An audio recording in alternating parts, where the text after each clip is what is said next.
Hello, it's been a while. I haven't done a YouTube video for a very long time, but I wanted to come on here today to talk to you about plants and self-watering pots mainly, because I did a post on Instagram not long ago. I'll link it down below, and lots of you asked so many different questions. So I thought it'd be great to do some longer content just to talk you through how to use them, the benefits of them and things like that. I first used a self-watering pot on Sid, who's my huge fiddle leaf fig, and I bought him from Aldi. No, sorry, I bought him from Lidl. Good not to get those two mixed up, wouldn't it? And I'll pop a little picture here of how he looked to start with. But basically, I put him into a self-watering pot and he just blossomed. This is how big he is now. He's huge. He's like my third child. I absolutely adore him. He's actually getting too big for the kitchen now, so I think I'm going to have to give him a little trim again at some point. But I recommend this particular self-watering pot because it's the one that I've used, and I've got several of them throughout the house, and I've just bought another one for this bird of paradise plant, which currently lives in my bedroom. But to be honest, because it's in my bedroom, I often forget to water it and it's very dry at the minute. So I thought I'll plant it up into a self-watering pot and I'll take you along with me. So this is the brand, and I bought this on Amazon because they had their spring deal day, and I think I got like 20% off or something like that. They're not cheap, but I think they're well worth it, because if you think about it, if you can get a plant cheap enough, so you pay say £20 for a plant, if you want it to last and you want it to be part of your house for years and years to come, it's good to invest in something like this.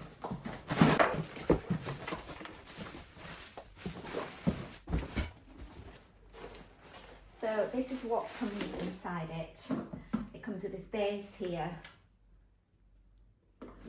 It's got a stopper in the bottom, which you can take out if you want to use it outside, because then it's got a drainage hole in it. But obviously I'm using it inside, so I'm leaving that in. And then you get a bag of pon, which is a compost substitute. And I've actually used a big bag of that for Sid. But this you put in the bottom and it's great for drainage. And then these are just the little parts that come with it. So you take this label off here, and then the way to assemble it is that this goes inside of here.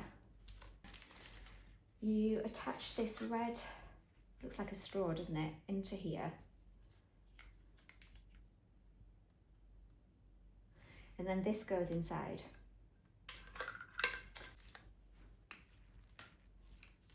Just like that. So yeah, so the float rises. When the water's full in here, the float rises and it tells you that it's on maximum. And when the water runs out, the float drops to the bottom and it goes to minimum, and that's when you know you need to fill it up. So then you get this, and that clips underneath there. And you just put that in the middle, like that. And then this sits inside here. And you've got a cap here that you can put on. So what you do is you put water into here, and as I said before, mix the float, go up, and the red straw goes to max. And then when the water runs out and it's on minimum, you then need to top the water up here. So it basically waters the plant from the root. So once that's all assembled, you then need to empty this little bag of pon into here.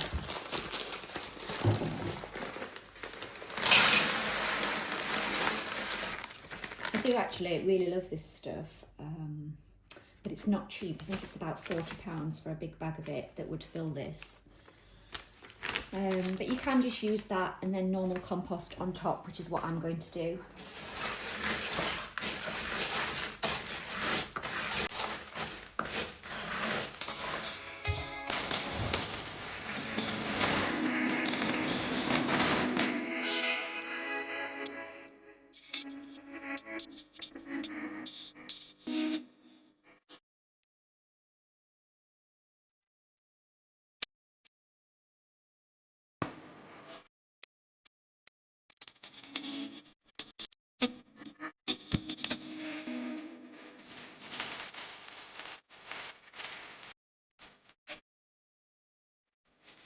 So that's all done, and what they advise you to do is for the first couple of months, until the roots get longer, is to water it from the top. So I usually do that just for the first maybe month, and then I start topping it up from here. So I'm just going to give it a little water.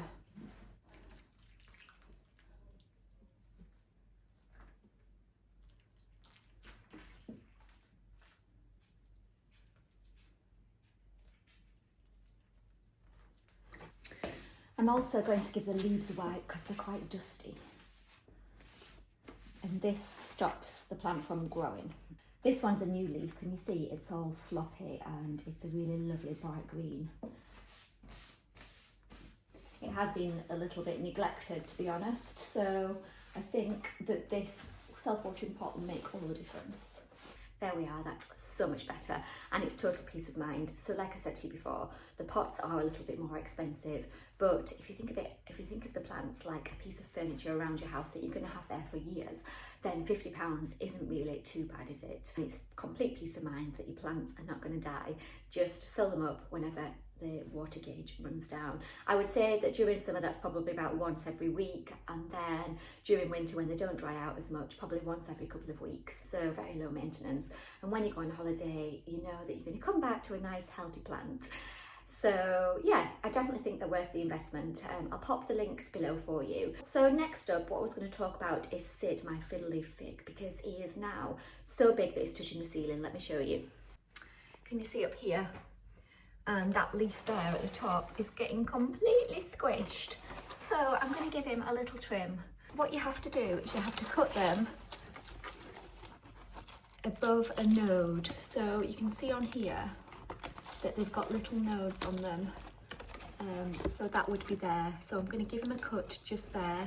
And then I'm going to plant this in water and hope that I can propagate and make a baby Sid from it. And then I think this might branch out and I might get 3 more branches from that, because that's what happened to Sid. And that's why Sid is now so big. Look at the size of him.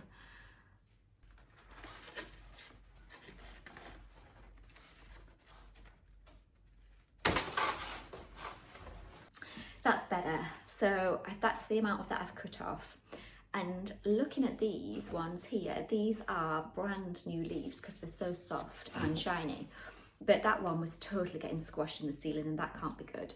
So I've given him a cut. What I'm going to do now is put this into water and hope that I get some roots from it, and then I can plant it and I can have a mini Sid.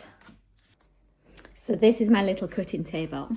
So I've put Sid's baby into there, and I've also got a little spider plant. I've also got some other cuttings in here, which are growing roots nicely, so they're ready to be potted up soon. And they are pothos plants like this one. Super easy to propagate. So that's where I keep them all, on this little table.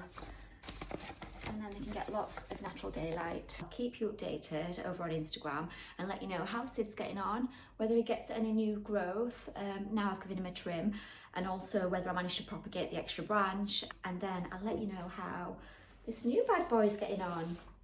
But I do love my plants. If you've got any questions at all, then you're better off contacting me on Instagram, or if not, you can leave any comments down below and I'll try and get back to you as well.